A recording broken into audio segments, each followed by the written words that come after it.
that there is a bicycle and a truck at rest. Now if you push on this bicycle, you can easily change its state of rest.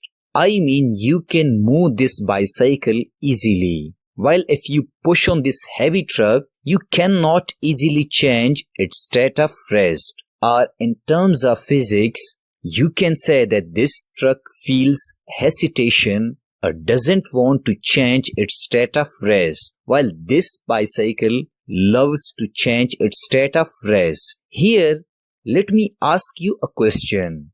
Why this bicycle loves to change its state of rest, while this truck doesn't want to change its state of rest? I am sure you are thinking about the difference in masses.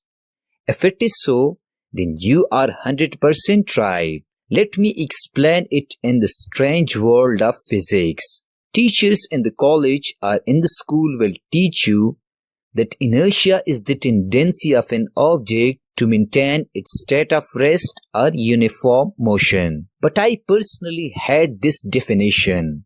It is so simple. I always say that the relationship between mass and state of an object is known as inertia. Here the mass of the bicycle is small.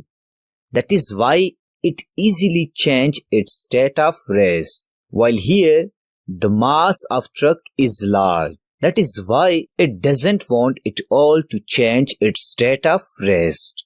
Therefore, this example teaches us that there is direct relationship between mass and state of an object. Or you can say that there is direct relationship between mass and inertia.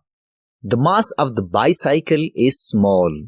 Thus, the inertia of the bicycle is also small, and it is easy to change the state of rest of a bicycle, while the mass of the truck is large. Thus, the inertia of the truck is also large, and it is very difficult to change its state of rest. Now, let me teach you the concept of force and torque. According to Newton's second law, if the net force on the object is not zero, body of mass m will accelerate in the direction of force. For example, when you push on bicycle of mass m in this direction, linear acceleration a will produce in the bicycle. That's why Newton states that F is equal to ma. Now when you open or close the door, you exert force on the handle of the door. As a result, door rotates at a fixed point or fixed axis. Here your force produces rotation in the door. In physics, when a force produces rotation in an object, we call this as a torque. Or you can say that torque is rotational equivalent of a force. Hence torque is equal to cross product of force and moment arm. So you exert torque on the door, you do not actually exert force on the door. Remember these two very important points about force and torque. Force produces linear acceleration A in a body, like in the case of a bicycle, while torque produces angular acceleration alpha in a body, like in the case of a door. If you have learned all these concepts, you can easily learn the concept of moment of inertia. Now, what is moment of inertia? Let's consider a mass m attached to the end of a massless rod. Now, let a force F is acting on the mass m. As a result, this mass m rotates on the circumference of a circle of radius r from a fixed point O. Here, if I ask you, either I am exerting force F on this mass or torque on this mass m.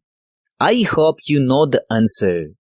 Here I exert both the force and torque. As I told you that when you see an object rotating around a fixed point, think that it is due to the torque. Think that there is a big giant person, namely torque, is present behind this rotation. According to Newton's second law, Here F is equal to ma, where F is the force on this mass m and a is the tangential acceleration of this mass m, while the torque on this mass is equal to F into r, where F is again the force and r is the radius of the circle. We also know that when an object is rotating around fixed axis, object possesses both tangential acceleration and angular acceleration. Hence, this mass m possesses both tangential acceleration at and angular acceleration alpha. Let me teach you here a very tricky and difficult question.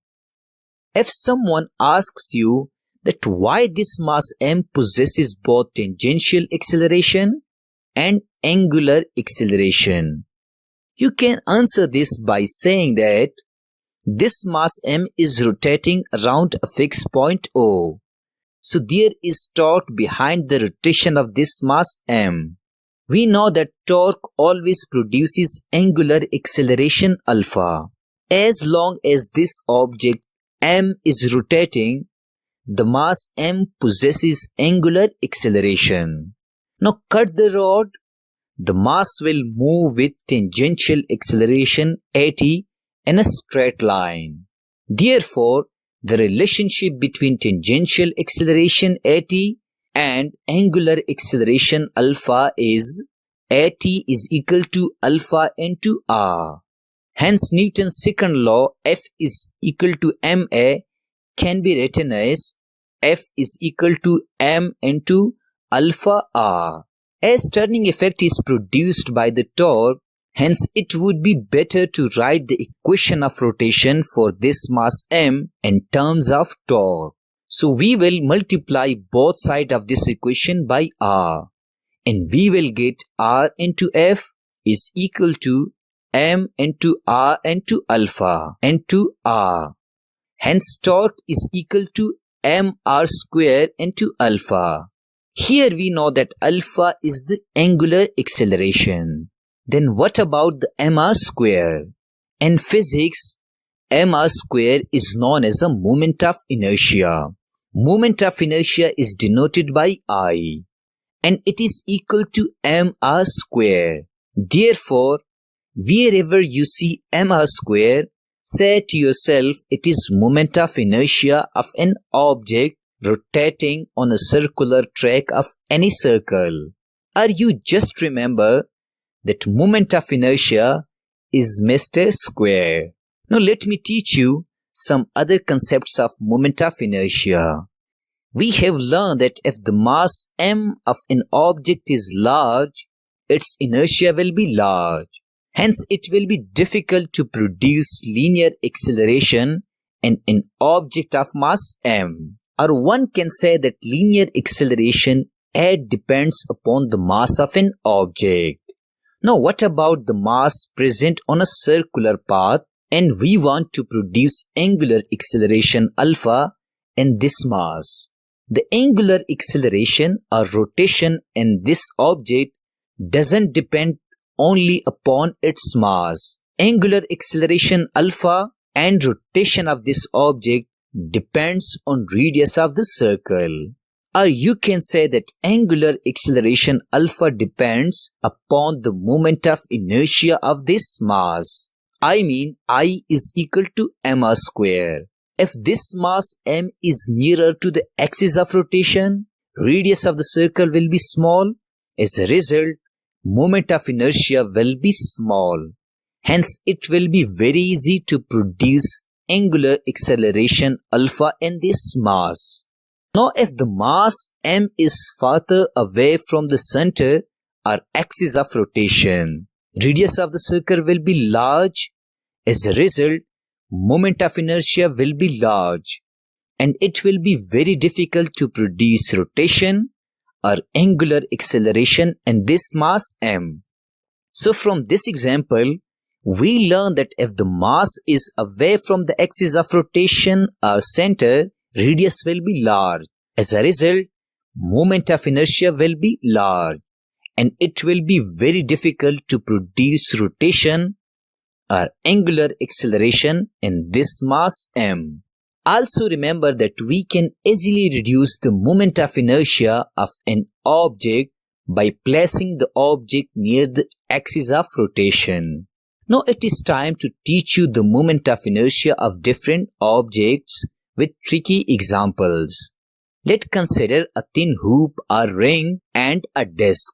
Let the mass of the hoop is 5 kg and the mass of the disk is also 5 kg. Let the radius of the ring or the hoop is 3 meter and the radius r of the disk is also 3 meter. If I ask you, I am interested to produce rotation or angular acceleration both in thin hoop or ring and in the disk, then which object can easily be rotated? We know that the point masses of the thin hoop is away from the center or axis of rotation, while the point masses of the disk is uniformly distributed across the center or axis of rotation. Hence, the moment of inertia I is equal to mr square of this thin hoop is large, while the moment of inertia I is equal to half of mr square of this disk is small. Although the masses of both the disk and the hoop are 5 kg and having same radius of 3 meter, but due to the different distribution of masses, the moment of inertia of hoop is large. Hence, it will be difficult to rotate it compared to the disk, while the moment of inertia of disk is small.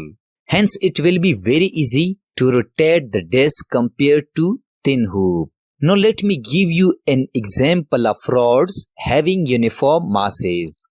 Let's consider that we have a rod of length L which is rotating around a fixed axis, while on the other side we have a rod of same length L which is rotating around its own axis. The length L of this rod is 5 meter and the length L of this rod is also 5 meter. The mass m of this rod is 1 kg, while the mass of this rod is also 1 kg. As I told you that these both rods are rotating, then which rod, this rod or this rod is rotating fast if the torques on both the rods are the same? The answer is that we can easily determine that in this case, the point masses are away from the axis of rotation, while in this case, the point masses are nearer to the axis of rotation. Hence, its moment of inertia I is equal to 1 upon 3 ml square, while the moment of inertia I of this rod is 1 upon 12 ml square. The moment of inertia of this rod is small compared to this rod. Hence, this rod is rotating fast compared to this rod. At last, let me discuss the rotation of the Earth.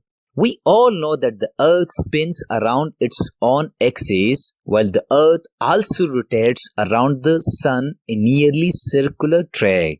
Can you explain the rotation of the Earth around the Sun and its spinning around its own axis on the basis of moment of inertia? I hope you can. We know that the Earth is in the sphere shape. During spinning, the mass of the Earth is near or equally distributed around its axis. Hence, its moment of inertia I will be 2 upon 5 mr square. While here in this case, let's consider that the Sun is a fixed point or fixed point of rotation around which Earth is rotating. The distance or radius r between the Sun and the Earth is large. So we also consider the Earth as a point mass m. Hence here, the moment of inertia of the Earth will be I is equal to mr square. In this case, the moment of inertia I of the Earth 2 upon 5 mr square is small, while here the moment of inertia I of the Earth mr square is large. Therefore, the Earth is spinning fast around its own axis due to small moment of inertia. That is why the earth spins around its own axis in 24 hours or in one day. While in this case, the moment of inertia of the earth is large. That is why the earth rotates slowly around the sun and it takes 365 days to complete one round trip around the sun. I hope that you have learned the concept of moment of inertia. Thank you very much for watching this video.